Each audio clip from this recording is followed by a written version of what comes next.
Excellency Yoweri Kaguta Museveni atwire ari omuchangeti ekya West Nile naronda bushagiki kandi wanyuma agizireho ruterane n'abanyamakuru hayaru State Lodge ahashoboreye ahanshonga nyingi ezuri kundisa abantu ekibina kya NRM hamwe na government eriho obwa hati kandi nabyo government yerocherire gukora ngo kurebeka ngo enkora yabona bashome yakoraje munonga baitu tutakuturiza mu biganiro katwanze tubikoreke.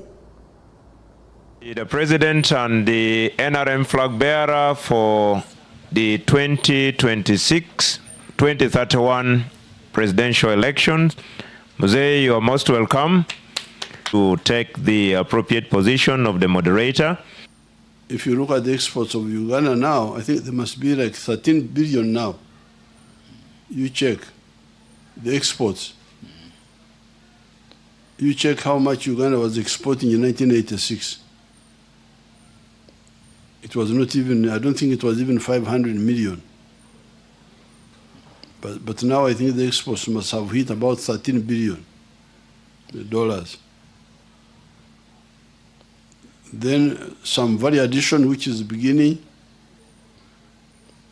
and the knowledge economy, the economy of making, based on science, vaccines, making vehicles, computers, and so on. So, you must be blind if you don't see what huge changes have taken place. The economy now is, by June next year, will be almost $67 billion from 3.9 billion 1986. So there's been a big change for sure. But I have guided and shown these people that we can take a qualitative leap because we have now achieved the lower middle income status. But we can jump and go to high middle income status or even first world economy. So it is protecting the gains, but also leaping forward to a modern level. Okay. So that's why we are, and in order to do that, that's why I'm telling you, first of all, everybody must go to school and stay there. So that's why we talk of free education, because you cannot modernize. If you see the children whom I take in the skilling hubs, they are children who had been thrown away by the system. When I was in Moyo today, one of them stopped in P1, the ones who gave witness. Another one was P7, another one. So this system of blocking children from studying for 14 years must stop.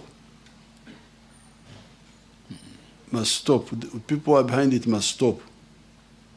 Because they are really, if children don't study, then how would you modernize? We are engaged in ignorance conservation.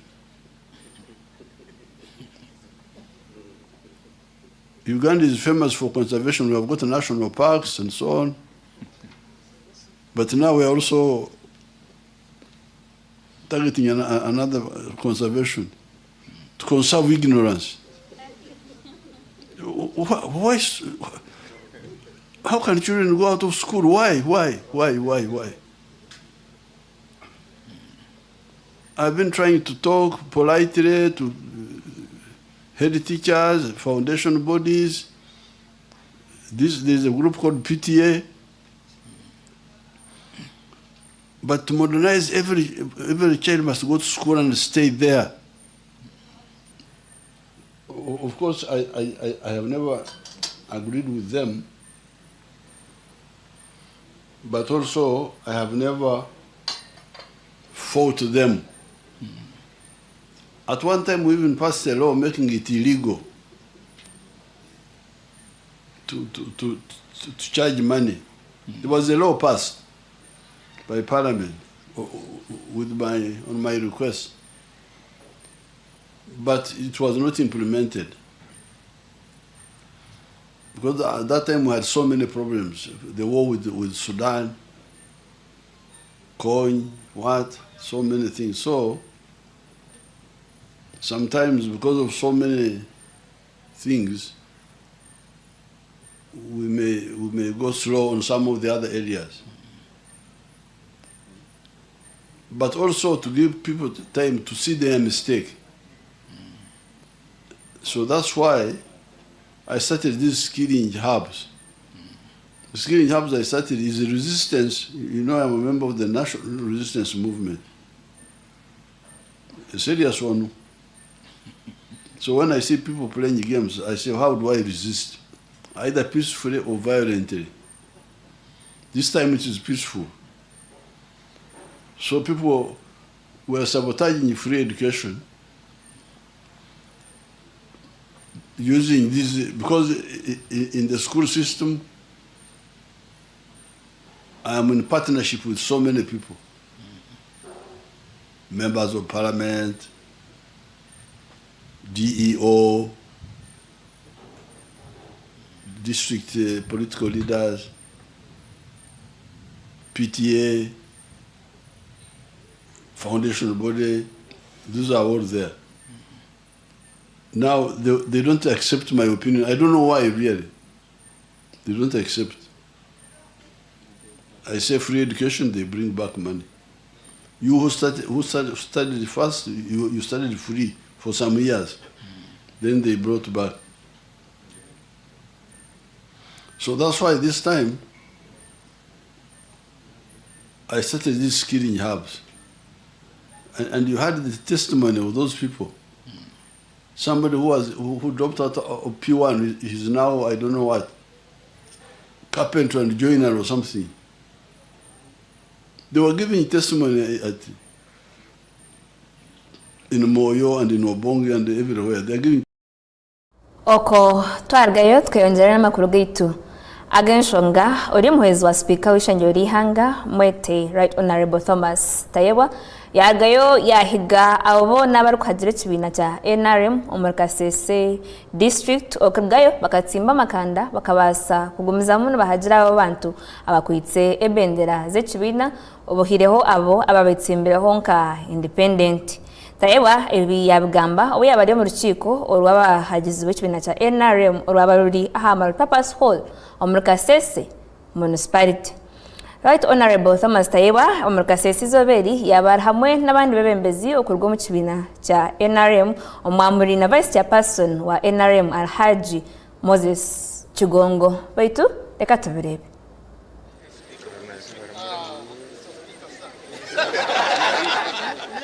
Erizoba umuhezi wa speaker w'ishangiro ry'ihanga Right Honorable Thomas Tayewa yasiba mu district ya Kasese kuganiramo no kugarkanisa abanyakibina cya NRM kuyaba nagambira abanyakibina cya NRM. Right Honorable Thomas Tayewa yabehanangiriza okubenta umwanungi ahabwe kibina batyo bagume nibagambira abantu ebirungi ebi government ya NRM okozira muri Kasese nk'esente ziri kurenga biliyoni 85 za Pash Development Model zetungire kora kwa miziganya mugasane agarukwika mu byaro kinana na mushanju entekateka zo kuhunduza Kirembe Mines entekateka zo kutungura echayi chenyonyi echa Kasese hamwe nebindi.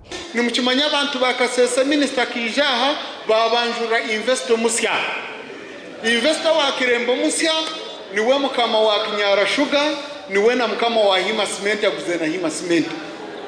Okay? Kandi Kirembe ejeji bariyoni baza kugiteka mu sente nyingi munonga kugigaruka mu busya ebahereza ka sente egaruke boneze Kasese nko kuyabire jibonise. We umuhezi wa chairman w'ekibina cya NRM okubanza Alhaji Moses Chigongo yashaba abanyakasese okushagika abo bona abakwasire bendera z'ekibina cya NRM omukaruru akarukwija. Nolekyo musigazo obumu mwagarane mukolere wamu awali ekishobo mutunuleewo turongosewo zekyasiza okundetaano reconciliation abantu okulaba tuddingane wadde wabaddewo ebitwawulayawula tuddingane. Ekyokubiri situlaba nsonga lwaki ate abantu baffe baddamu okusipendinga ssente wadde zaabo ate bagwe. Bw'ogamba nti oyimirirawo independent, you are going to spend more money. Haj Moses Chigongo yarabira abebembezi mu kibiina kya NRM abiine ekiteekateeko ky'okuhagira abo abarikuja kwesimbaho nk'abatiine kibiina arikugira ngu eki tikikwikirizibwa waba ori omwebembezi omu kibiina. Structures ezikka wansi katukozesa structures kubanga nabaabo bavudde mu structures zammwe mwe mwabalonda si bwe kiri bannaye. Structures zammwe zituuka kati ku top ate era twagala okukozesa structures zaffe okuva wansi paka waggulu. Kyetuba tugamba kati kubiriwo tetukyagala bantu kuva Kampala bajje kyazze kukampeininga mu kitundu kyammwe. Nobwebi birabe biri bityo bamwe ahari abo abasingira omu karuru ka primary za NRM omuri Kasese na hati nibagira ngu nibija kwesimbaho kabatiine ekibiina omu karuru akarikwija. Ngende yetsemba ng'omundu nga member of parliament y'okusombora South. Ekindu ekiri bwambu bakenye benga kusengeni tubetwa ku mapate ekyo sikireho se haliyo bakende benga kandi na isina ndebengwa na ekikuleta independence kubaho n'ubutali bumativo butali bwinganiza da origin. Ekyakabiri n'ubutagira okukiriza mulyoli kugamba ngo najja kukora ekintu ekyabataka ekibakwetaaga kuba nikikorwa. Amakuru aga gashakwa Mate Ishaka.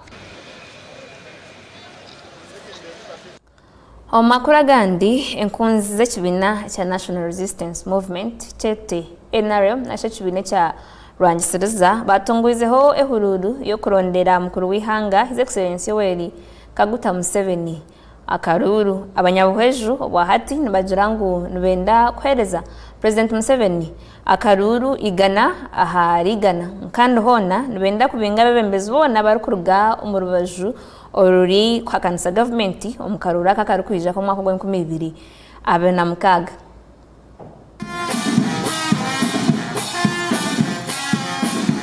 Buhweju nemwe hari za district ezitakatungukire kurungi ahabw'ekikura kyayo ahabw'okuba n'ensi y'enshozi hona district egi nemwe hari ezo za district ezirikurugamu abanyeshegero abari aha rubaju rukwaganisa gavumenti. Hati bamwe aha bantu obwa hati nibagira ngu obu nibwo bwire kubinga abo boona abarikwaganisa gavumenti otiireho n'obutahagira abo abatiine bendera y'ekibiina kya National Resistance Movement. Ebi babigambire aha mukoro gw'okutongoza ekigombe kya Western Patriotic NRM Cadres ogubiri achayi kyansiika omuri Buhweju.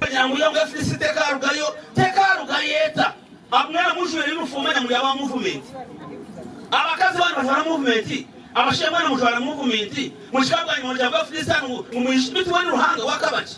Aba bashoborere kubarihire akajogano kabebembezi abarikwakanisa ekibiina kya Rwangisiriza obwo batiine kibarikukorera abantu ekintu ekibatira akasyo kurugayo kurwanisa abarikwakanisa gavumenti omu rwego rw'izooba.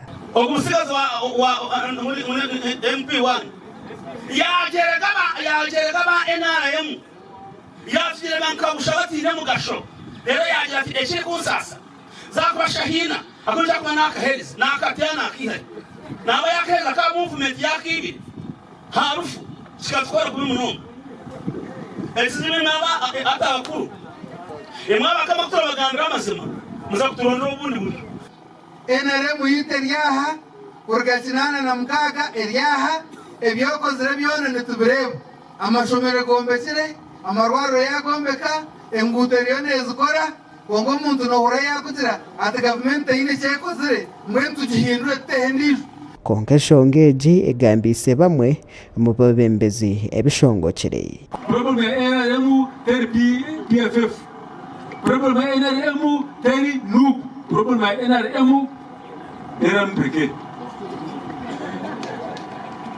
Wayanga wahakana nonyeka mside beki izo ndrenga mushesha mtugarika problem ya NRM ne NRM ebintu murahura n'ujyana mu manya tuzakumukora izinga banya tugenda n'umuntu yishe umuntu n'umugenda n'umuntu abateza bakaruru n'ibindi muronga n'umuzayi mumwenka n'umbagambira n'abantu kandi uzi ngo kushije no hikayo no jero utunaka kumwenda nakubuza ubuta kumwendi yo kutwogu problem kaneje neje n'ugamba ki aha niho Ephraim Biraro uriyo mwishengero ahabwe cyange cya Buhweju East agambira abanyabuhweju ko mukuru w'ekibina ow'ekitensa Yoweri Kaguta Museveni ahire abasingirwe omukaruru ka NRM orusa kwesimbaho nk'abatine ekibina konka abamwenka omujwekero wa president mu district ebi abahakanise mwesime kwa kati ndabagambeho kandi ndagabena bari kunkuya ni mahebendera zabo imamugumiza mu marabahansi mukoro cyane wachangacho mwenje chikumbereza namani akonyo narebere bukama wanje chairman wapate twagambire yanza kinkabihurira konka ndibyakavire president taratsigambire ngo you can stand and we should support independence. It is not true. Na president izeruho president nagira supporting abantu ba NRM mu supporting president Museveni and flag bearers. Ebi byona nebijaho harakuburayo ebiro bice okushijuma hamwe no kuhamebwa ko abo abarkwenda kwesimba hawa MP kutandika Sunday erukwija. Amakuru aga gashapwa Gerard Tugume kuruga omuri Buhweju.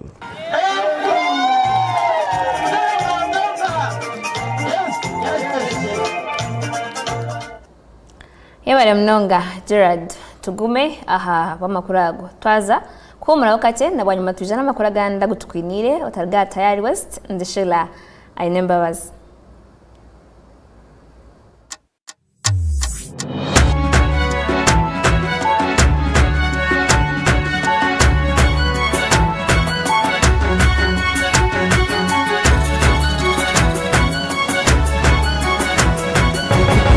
Agenshonga aha tayari West.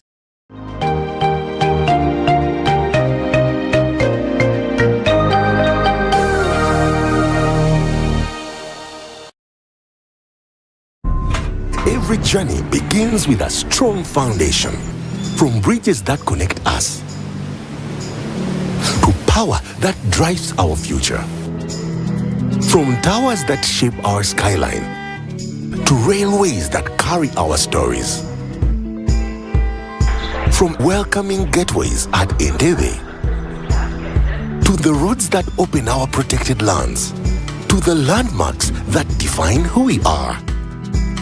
One name that holds it all together. Built strong, built to last. Built with Hima Cement. Kuyanazarwa Sara Kabareba ngo Daniel yatungwa kusirekwa kwa burijo kumurindo oburwairo buri kwita bahito mushija gwensiri ukagumanirwa mu maramani akarwarira kakutungira obujanjabi omushaka cyamyangu gukakuryo mushija gwensiri bahitwa bamujanjabire Daniel yakira bahitu Sara wakagumanira kwerarikirira kwinji omushaho akamugambira amubaza go kusireka omushija gwensiri nabwo akamuhamiza omugasho go kutaho buryo bwo kubasa kwerinda omushija Bugana Mr. Vaxa hamwe na dozina ahamezi mukaga amezi mushanju amezi munana hamwe na amezi 18 Mr. Vaxa nahwera kurinda obutakwatwa mushija gwensiri buri kutayayirirwaro Daniel na German menji buri doz ne hamani go kurinda obutakwatwa mushija gwensiri obwa hati Daniel ayina magara marungi hamwe na mani okusima kuzaha mubazi go mushija gwensiri Sara akakora kusharaho kurungi okusiri kwa burijo hamwe no mubazi gwo mushija ibirinda abana baitu tayayirirwa rero kuri herizoba wenda kumanye bikukiraha terera ministry y'ebyamagara aha not munana not emwe not mukaga obutumwa obu nibukwicibwa ministry y'ebyamagara. Ochikoze mwana, shop is stocked, customers ready. Now it's time for takeoff. So offer them more. Become a Wendy agent today and offer mobile money top-ups, customer service support, utility payments, water, power, pay TV. You're now. Turn your shop into a Wendy agent hub and commissions on every tap and easy access to loans. That's right. More foot traffic, more sales, more profit, paid instantly. Register free. Call 0800 217 200 or WhatsApp 0707 993 930. Wendy Wonawoli.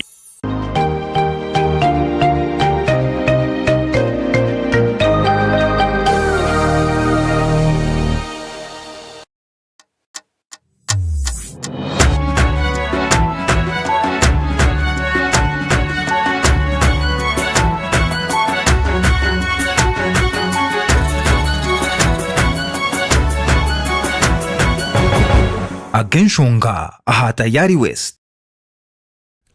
Ninkurutseyo omukaho murako kandi onsurize tugumizemu n'amakuru gaitu agenshonga.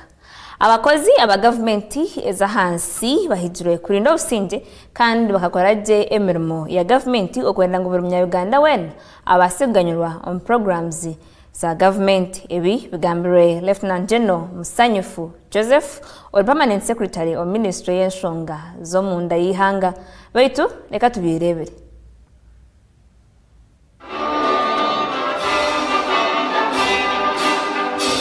Ebi abigambire obwa biraryo mujenyi mukuru mu rukiko orutebekanisibo obushenyi local government okwenda kushijimana no kureba ebikozirwe ebitakakozirwe na no kubasa kongera mamani okureba ngo bashyikirize bigendererwa ebya government. When we are mobilizing people for security, we have tended to forget key government workers, the civil servants, and they are very key in ensuring there is security and service delivery.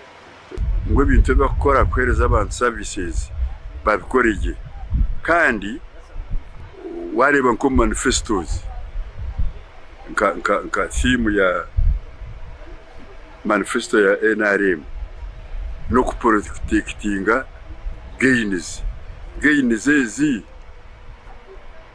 zikozuba. Susan Mujema ori commissioner ho kurgo ministry ya government ebyanga ahigira abakozi ba government obutejumbira omukavuyo omwire bwo kuronda karuru bakaretera emirimo yabo yaburwa kora kronji. I advise them to avoid a situation of confrontations. People should play mature politics without necessarily fighting and damaging service delivery. Major General Paul Muhanguzi uri komanda wa 2nd Division Hambarara Makenke araganisa abanyayuganda okubehire yonka byo kwerinda okurinda obusinje na nebintu byabo mu ihanga ombwire bwa karuru na kaheza kwa ogu abashabire okureba ngo tibayemereza mitima. Urebe political campaigns hadi kwa PDF before, during and after elections. Ugandans have to remain calm. Every campaign usinge wineko. Fiona Sanyu ori mukuru w'abakozi ahabwa district ya Bushenyi ashoborire mwabizibo ebibari omumaraka kandi barikwe na government ebase kubayambaho.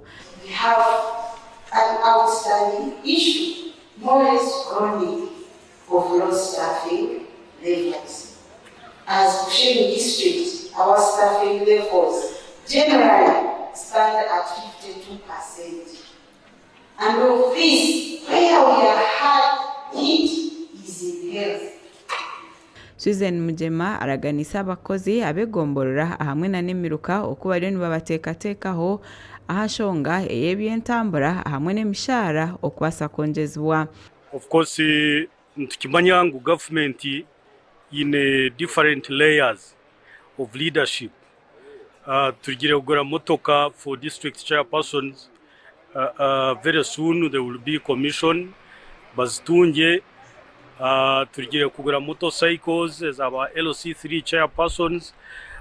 Tugire kugura egari for LOC2 na LOC1s. So next phase will be giving priority motorcycles. imengabirano RDC wa Bushenyi gumize abanyabushenyi ahanshonga y'abinazi aba batahirire bari kubatemagura kandi bakatwara na n'ibintu byabo ari kugira ngo rero bakora cyone kiri kubasika nkabe byo kwerinda okureba ngo embera yagaruka yatebekana kandi ngo nibija kwatabubona rero amateka gabakoreho no garuka kumanyisha ngo twabatira umukoti abantu abakurenga 36 byo gukora mu bikwekweto turiyo gukora mu bikwekweto turiyo tugira mu community mobilization turiyo tugira mu baraza turiyo tugira mu local councils ngazo twenangu zirugeyo together with the sub county and division councils security committees wahati Bushenyi ibyo kwerinda tibiri kurunji kandi abe byo kwerinda nabo baragira ngo barene bakora cyone kiri kubasika bari kora za patrol z'ekiro okwenda kureba ngo embera yaguma etebekine makraga gasha kwa Olivia na Sasra ahabwa tayari West Biciri aho omurkasese abebembezi aba district teji abarukutura barjireyo kugambaho ahanshonga zo kurebeka ngo kasese ka district yasharwamu ebicweka bibena abakugira ngo nibenda ngo haze mu kasese main haze mu Bwera haze mu Katwe hamwe na Hima ekiteka teko eki wahati twatsiro mbabiro abebembezi n'abakigamba munonga kandi bamwe n'abatekateka ngo ntibasa kuba entandishiro y'entunguka omukicweka cyabo baitu reka tubirebe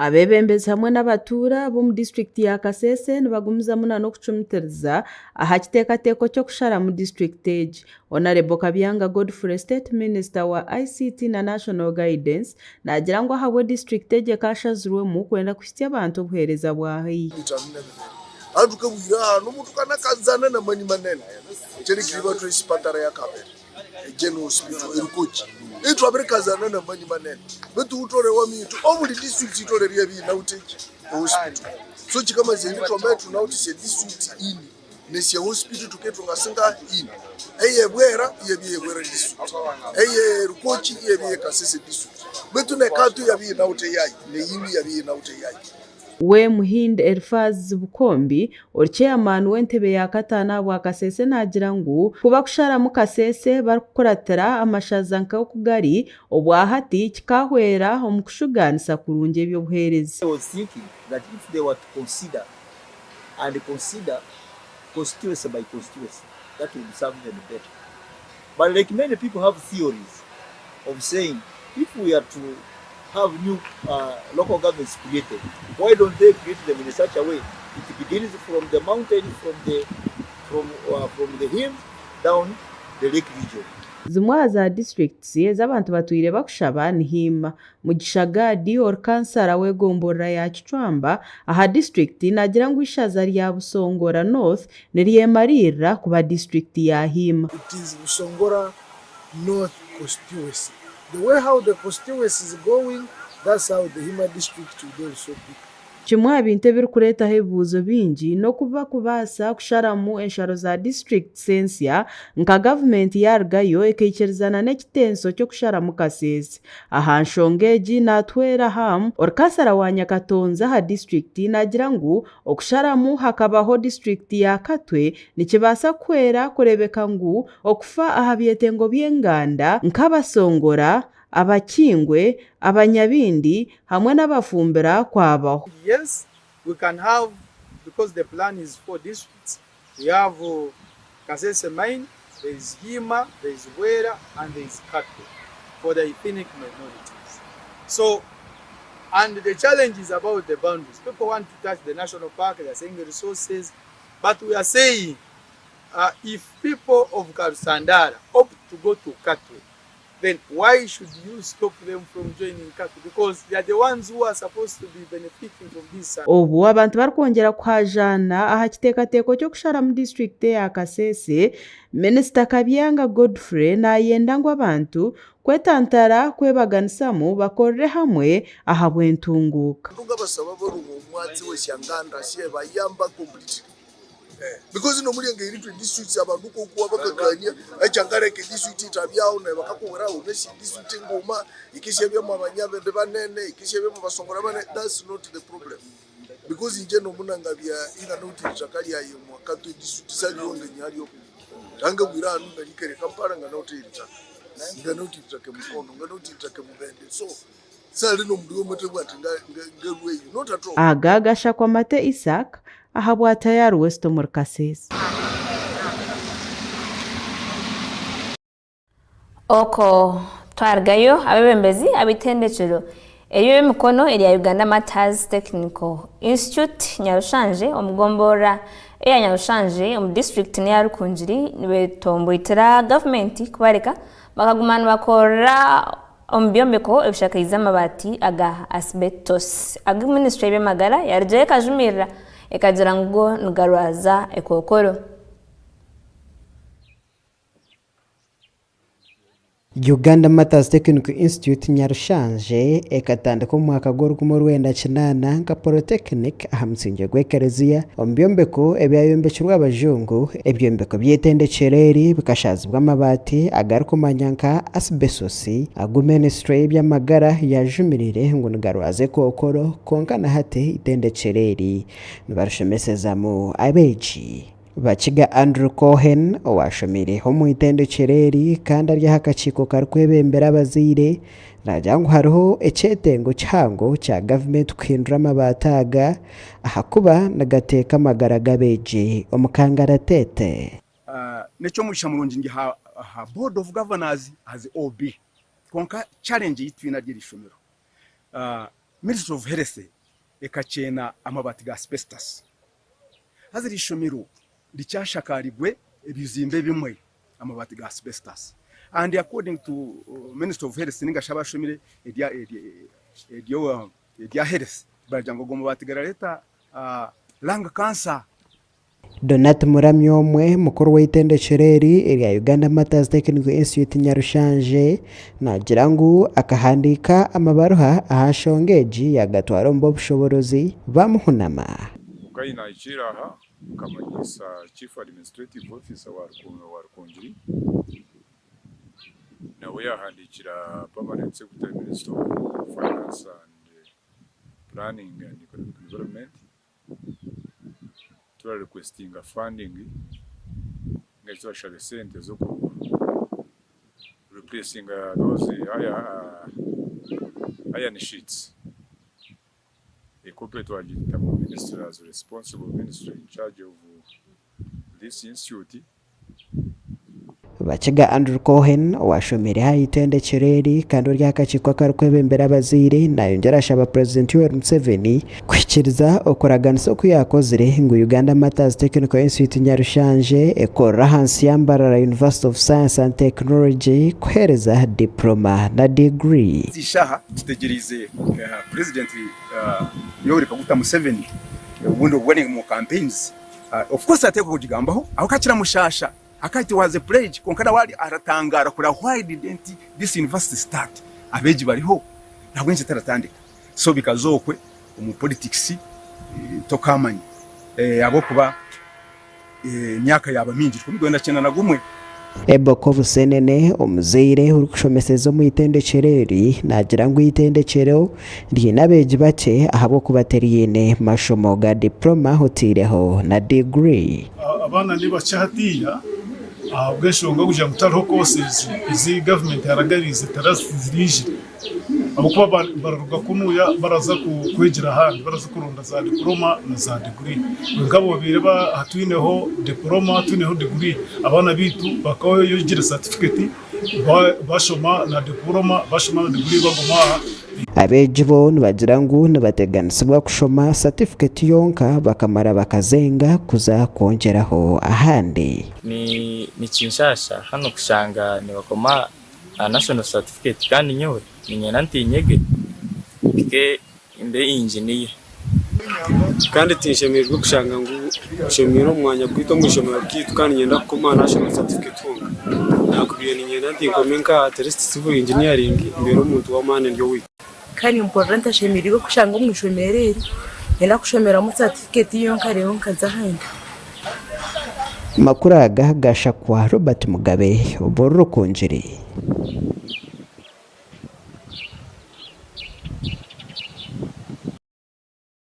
Omakuru agandi ebyobwegese ayishomero lya Buteraniro Primary School rukushangwa omukyaro ekya Buteraniro omuruka gwa Mbaba omugombora neya kazo bebasagaruka nyuma ahaba beji kuburaho kuraba ahabo rutindo oriyo mu mberambi abeji hamwe n'abaturage bo hati bashoboyirwe kandi nibashaka government kurgayo ekagira ekiyabasa kubakora.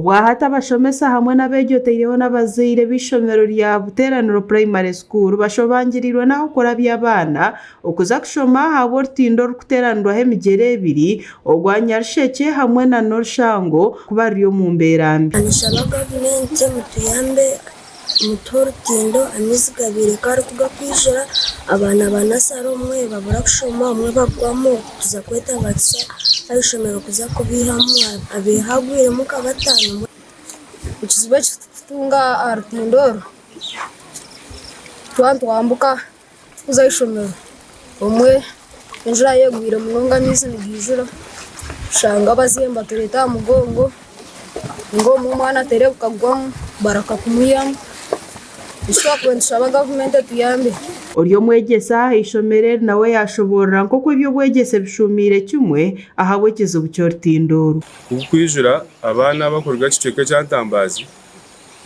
baremwa kwambuka kuja kushoma kandi umugirano kwijura kumaranga weeks ngibiro usanga abana mama weeks ibiro byona batakushoma icyo kiretera abana bakora kubi icya kabiri itwenga bashomesa usanga twa amezi gaba gijure mporambora twaza kusibantu ukora abana ntubambutya ntuchiriza ntweka mugongo kunga kandi we oriyo wakachiko kishomero yashobora nko kwishomereri rigarikire munonge nyuma ngo habo kuba ribeireri nabegirshanjo ngukonka bwahati ritigaiza beje birbunka abana mbargo mukabara bamwe barganka ya bamwe konka bwamezi twina abana bingi twashize abana rushanjo nuko batwira bashomese 15 konka kandi ahabwa amezaga tinesize bucyortindo ahabwa abana bakorwa ntambaza kuko byo bure bwenjura gahati abahijwire abana bakorwa ntambaza bakwije gushoma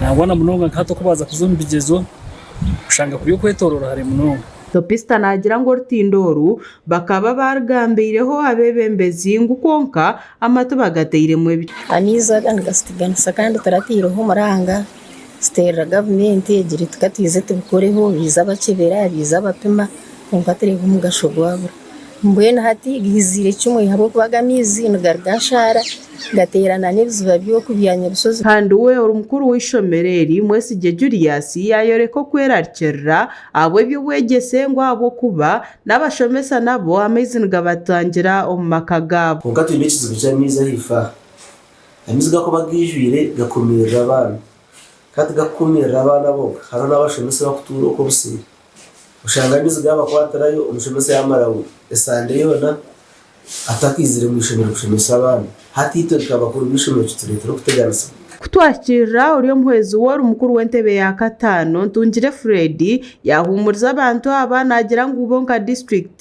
bariyo nbatahuburiyo namazima enjora kegwire nyingi entindo zona zijura nangwa nemande mwete kigeno nangwa na karuvats zitu nazo zicwekere kokari ndakumanyisa abantu babuteraniro ngo muhumure aho kuba koteje iturumu niyo kota yo kushare nguto niyo kota yo kwiza karuvats zabire zicwekere no kuteko myanya yabetar mu karuvats kandi hona ekerkwerarikiriza abatura abana kugira ngo ameizaga nagaretwe migere ebiri ho gwanyarsheke hamwe na Norshango gaterandaho aga gashakwa sima naume awatayari westo murkazo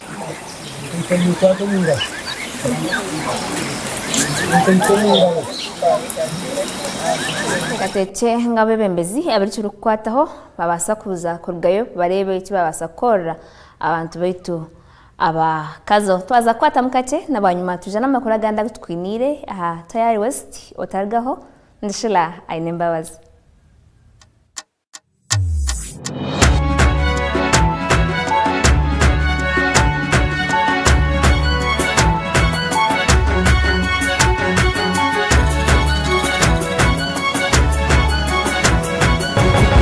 Agenshonga aha tayari West.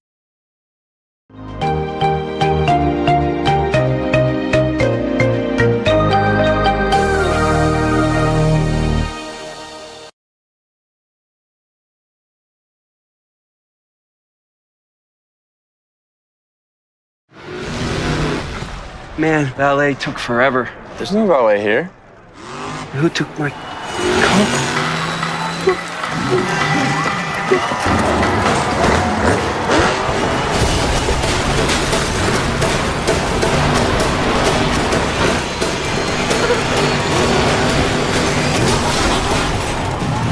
That could have been bad. Mountain Dew. Do the Dew. Introducing Wanda's multi-purpose disinfectant, your ultimate defense against harmful bugs and germs. With just a few sprays, you can quickly disinfect your toilet, bathroom, urinal, dustbin, kitchen counter, tables, farm tools, children's toys, you name it. Keep your loved ones protected. Choose cleanliness. Choose protection. Choose Wanda's. Always wonderful.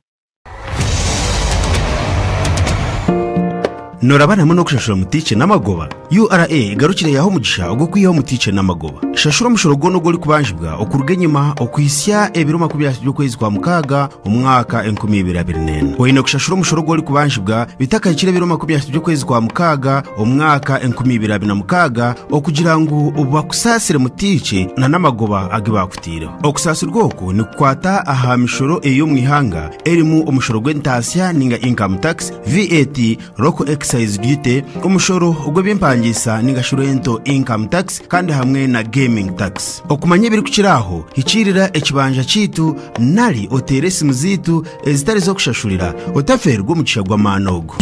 Uganda Revenue Authority, developing Uganda together.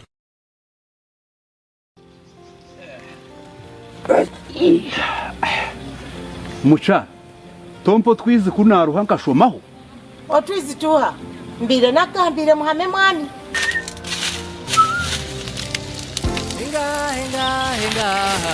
muhame bashejama muhame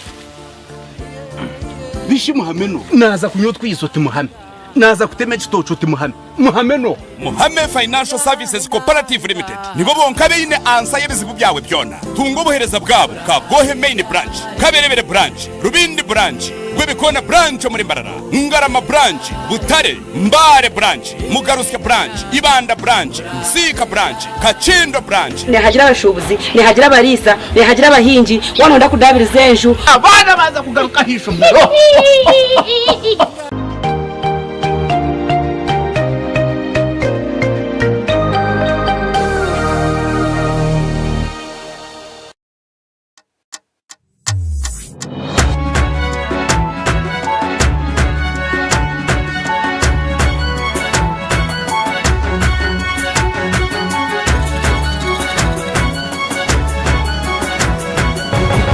Agenshonga aha tayari West.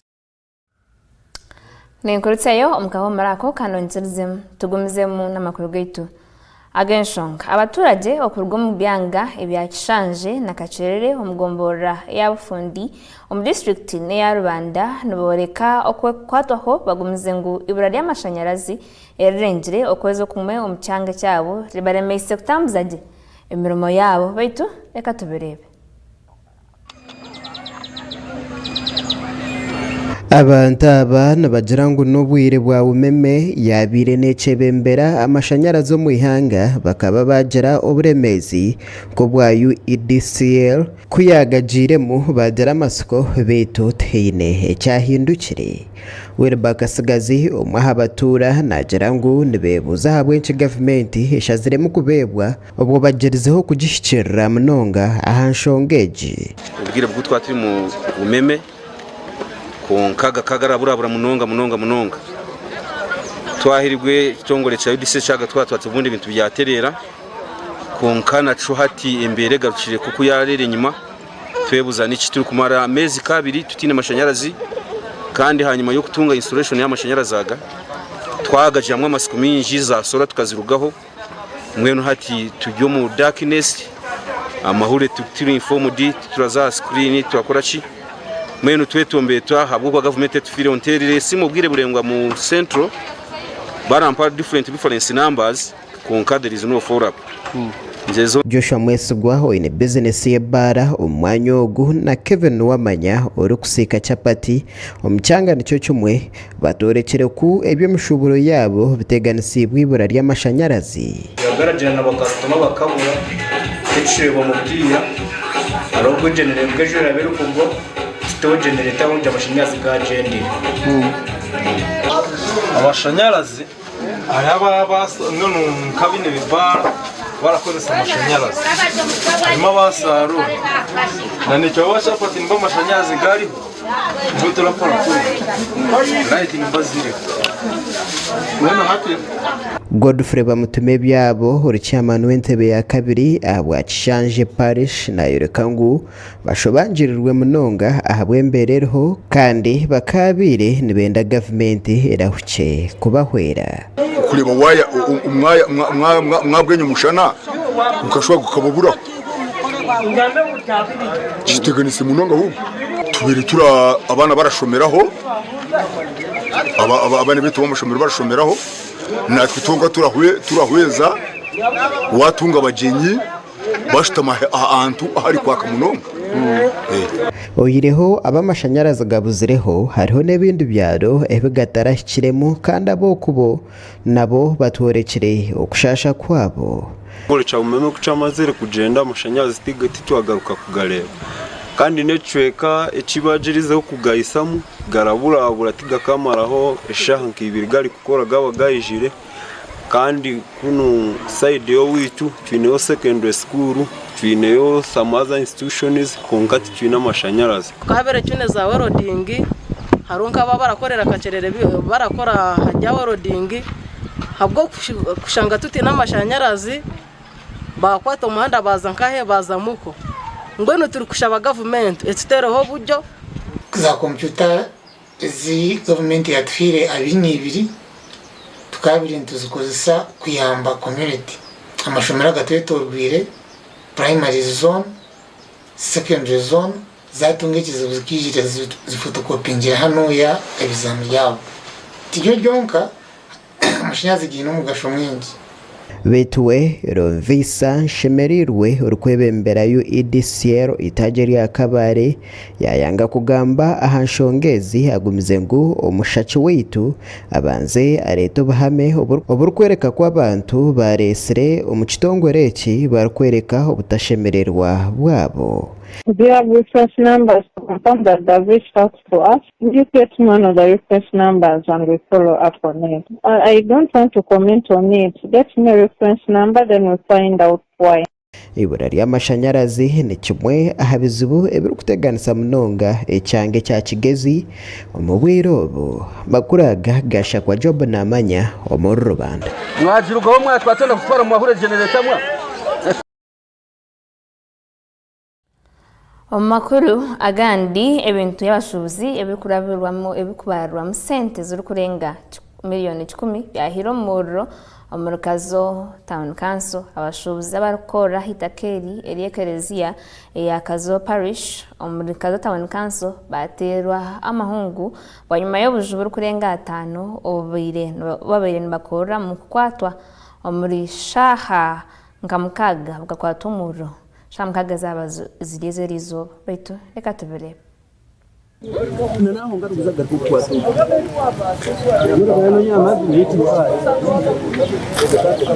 ihangwe ryerizoba kagwe kagwera abashubuza barukora hitaka ryakazo parish omurukazo town council mu district yakazo obumurro gwakwata obujubwa abashubuzi barukoramo gukacwekereza ibintu nyamwingi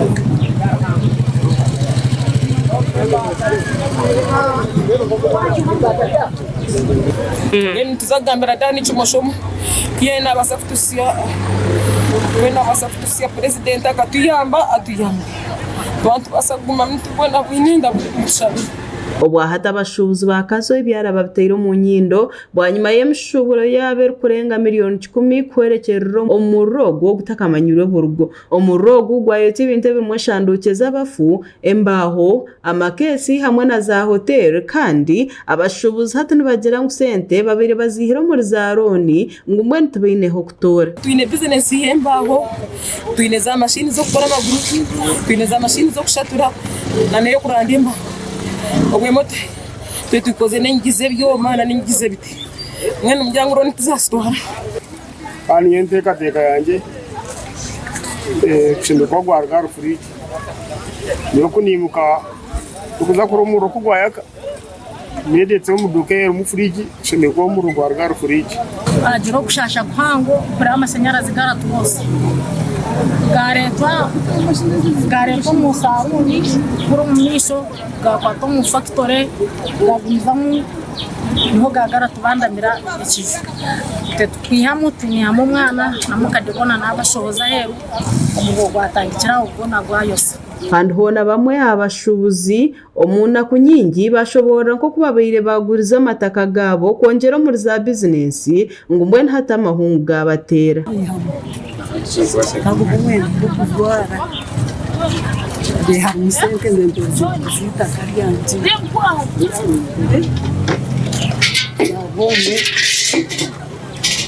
uzinde twagura umwanya atumbwiye naho nturonda ndetse twakongeraho yonkanya mbwe nindonde cyo kongera family nyine family tujya hano tukubera kandi cyo gusasa bw'amani ndengurize ikibanza cyanjye sende zanye zahira mumwe miliyoni 1 konga tuhanangiza zaba amashanyarazi kugira ngo ubuirobu tube twagigambira ho tube twagiye na office bumeme buirobu amashanyarazi gar onandofu muntu expecting kugira ngo kuvuga gataro kugiza namane nuko kubara negesumeje omwe abashubuzi Pastor Justus Naturinda yagambira tayari West ngo bwahatuwe nabekaye basigaze myende yibajuire yonka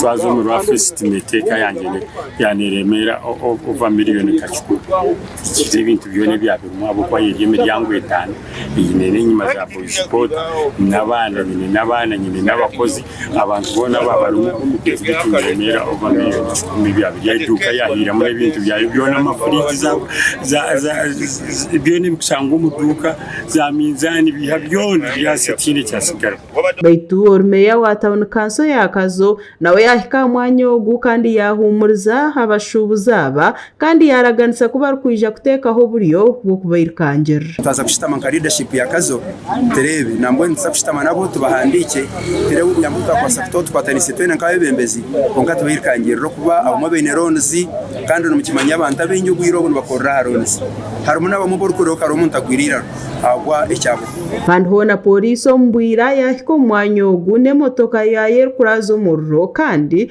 hona taine muntu wafero murogu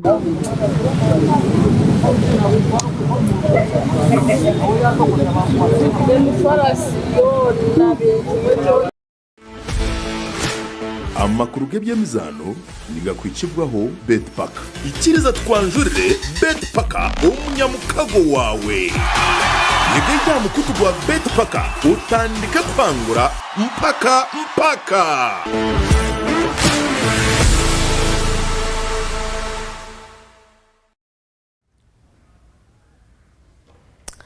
Omakuru ag'ebyemizano tayari West Television erikweteraniramu abakozi nyamwingi erizoba bayikwatakwatamu barugamu timu yabasa kuba neza kushikirira abandi aha chai echa mast ahi bagira omuzano ogubazana ogwo mukago na timu ya Mbara University of Science and Technology baitu bakagezaho kabasa kuba byona ebyabusha timu ya mast ekabatera goals 2 aha rubushanyangera kubisya ngo manager wa television age no yaba ari captain wa timu nawe yageza ngo kwakubasa kona konke bintu tibya agenda je baitu ntabaturizo mbigambo kamaze mboreke okubya agenda akoziza tokala kuri box namba 12 watayari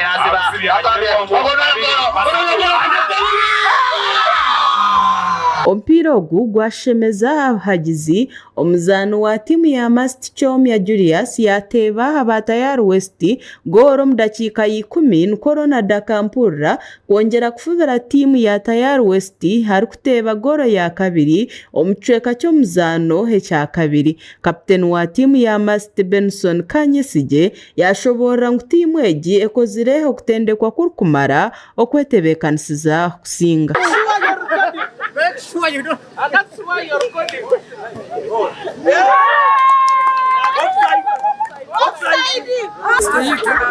Tuineho exercises z'aba staff engaging programs nkezo so amwe wa training tuleta ba instructors ba exercise tuine ba coaches bakwamba training nabo so nchokorera ba doctors ba professors skill babineho na endurance babineho kumanaginga utera ba staff ba Tayari West.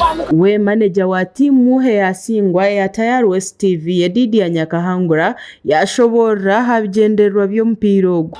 Twizire twereka uko babintu bazana faculties zabo kandi bizo babine finals twazana n'aba professor umuzano ubwo mukago kandi batutera gori 2 twabikiriza ngo batutera gori 2 tutenda kubasinga kwikiriza koragana nite kandi next time tuzakora ku giciro twakora izobera. Ronald Kampurra hawateba goro ya Masti ya kabiri yagira ngo ho kwatanisa kwa timu cyaretera batera timu ya Tayari West TV.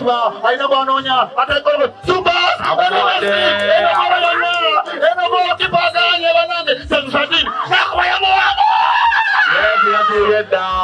Bumpira mulungi cyanditera kuteba timu yanjye na ya Mast comparative erugabo mpira azima banga mpira shaheri anyine kufuna mangosti.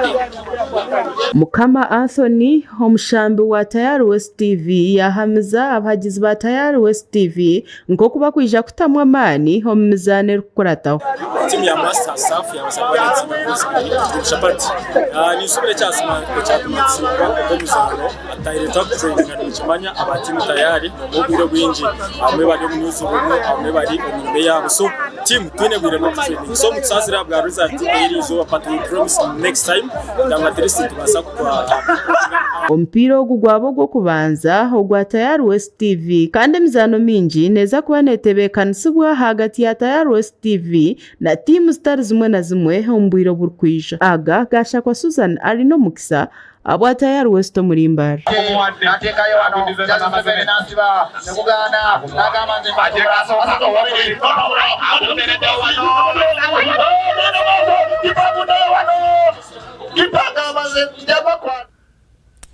Hewa mnonga Susan aino mukisa aha bamakuru agonya wenko muhagizi wa timu ya Tayari West na abasasira kabaitu katwongere mamani abo kuba twenda gumanta hagira timu barukora ku bimunonga nyawe nabinakorana nabo amakuru ago mwabazi ogu twendeza obusinje okuraraje ndishula ainembabazi.